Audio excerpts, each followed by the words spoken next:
السلام علیکم ورحمۃ اللہ وبرکاتہ۔ آپ دیکھ رہے ہیں محمد مہربان یوٹیوب چینل۔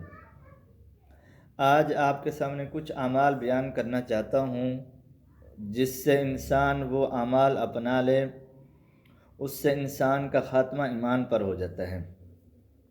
نمبر 1 یہ ہے کہ غیر محرم سے اپنی نظر کو بچانا۔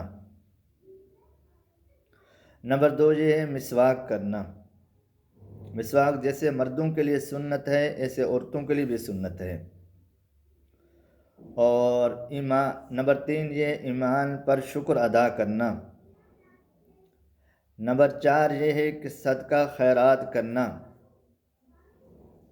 نمبر 5 یہ ہے کہ اہل اللہ کے ساتھ بیعت کا تعلق رکھنا۔ اس کی مثال اس طرح ہے کہ حضرت رومی رحمۃ اللہ علیہ کا واقعہ آتا ہے، مولانا رومی رحمۃ اللہ علیہ کا، کہ وہ ایک شعر میں بیان کرتے ہیں کہ 100 سال بے ریا عبادت سے شیخ سے تعلق رکھنا یہ بہتر ہے۔ تو جن کے اگر اللہ کی رضا کے لیے وہ عبادت کی جائے، اس عبادت سے شیخ سے تعلق رکھنا یہ بہتر ہے۔ اور اس کا تعلق اور اس کی ترجیح کی وجہ یہ ہے کہ اس میں انسان کا یقین نہیں ہوتا کہ وہ خاتمہ ایمان پر اچھا ہو۔ اعمال کرنے سے عمل کرنا بھی اچھا ہے، اور شیخ سے تعلق رکھنا یہ اس سے کئی گنا اچھا ہے، بہتر ہے۔ اور اس سے سب سے بڑا فائدہ یہ ہے کہ اس سے انسان کا خاتمہ ایمان پر ہو جاتا ہے۔ آپ ایک مثال لے لیں شیطان کی۔ شیطان نے پوری روح زمین پر چپا چپا پر اس نے عبادت کی، چپے چپے پر اس نے عبادت کی، لیکن آخر میں اللہ تعالیٰ نے اس کو دھتکار دیا۔ ٹھیک ہے، تو خاتمہ ایمان پر ہونا یہ بہت بڑی بات ہے۔ اور نمبر 6 یہ ہے کہ اللہ سے محبت کرنا۔ حدیث پاک میں آتا ہے کہ دنیا میں انسان اللہ سے محبت کرتا ہے، اللہ تعالیٰ آخرت میں اپنے دشمنوں کے صف میں اس کو کھڑا نہیں کریں گے۔ اور نمبر 7 یہ ہے کہ گناہ سے پرہیز کرنا، یعنی کہ زنا سے پرہیز کرنا۔ نمبر 8 یہ ہے کہ اذان کے بعد دعا پڑھنا۔ بخاری شریف کی روایت ہے کہ رسول اللہ صلی اللہ تعالی علیہ وآلہ وسلم نے فرمایا، جس نے اذان کے بعد دعا پڑھی تو اس کے لیے میری شفاعت حلال ہو جاتی ہے۔ ٹھیک ہے، اس سے مراد یہی ہے کہ خاتمہ ایمان پر اچھا ہو جاتا ہے۔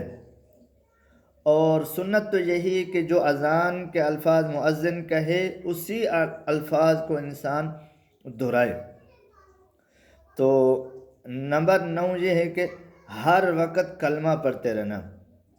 ہر وقت کلمہ پڑھتے رہنے سے انسان جب دنیا سے جائے گا تو اس وقت بھی اس کی زبان پر کلمہ جاری ہوگا، لا الہ الا اللہ محمد الرسول اللہ، لا الہ الا اللہ محمد الرسول اللہ۔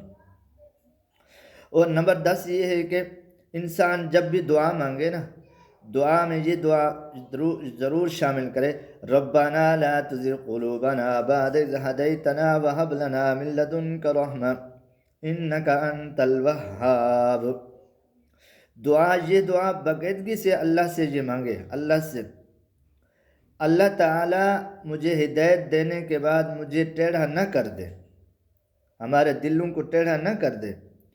ٹھیک ہے، تو دلوں سے ٹیڑھے سے مراد یہ ہے کہ مرتے وقت اللہ پاک کلمہ طیب نصیب فرمائے۔ ایک واقعہ آتا ہے، میں آپ کے سامنے وہ واقعہ بیان کر رہا ہوں۔ وہ یہ ہے کہ ایک بزرگ تھے، جب ان کا انتقال ہونے لگا تو شاگرد بیٹھے ہوئے تھے، شاگردوں نے کہا اب یہ ہمارا استاد ہے، اب دنیا سے جا رہا ہے، ہم اس کو کلمہ کیسے یاد کروائیں؟ وہ حیران رہ گئے۔ تو مشورہ ہوا شاگردوں کا، انہوں نے کہا کہ ہم وہ روایت جس میں جن کا آخری کلمہ ہو لا الہ الا اللہ، ٹھیک ہے، تو وہ روایت ہم ان کے سامنے اپنے استاد کے سامنے پڑھتے ہیں۔ تو وہ روایت شاگرد پڑھنے لگے، تو پھر وہی روایت اس استاد جو دنیا سے رخصت ہو رہے وہی روایت وہ پڑھنے لگا۔ جب اس میں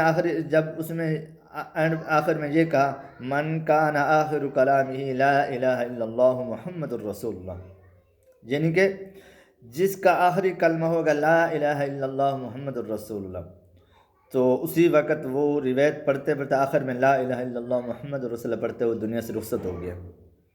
یعنی کہ جن کی زندگی نیکیوں پر گزرتی ہے تو اس کا خاتمہ بھی اچھا ہو جاتا ہے۔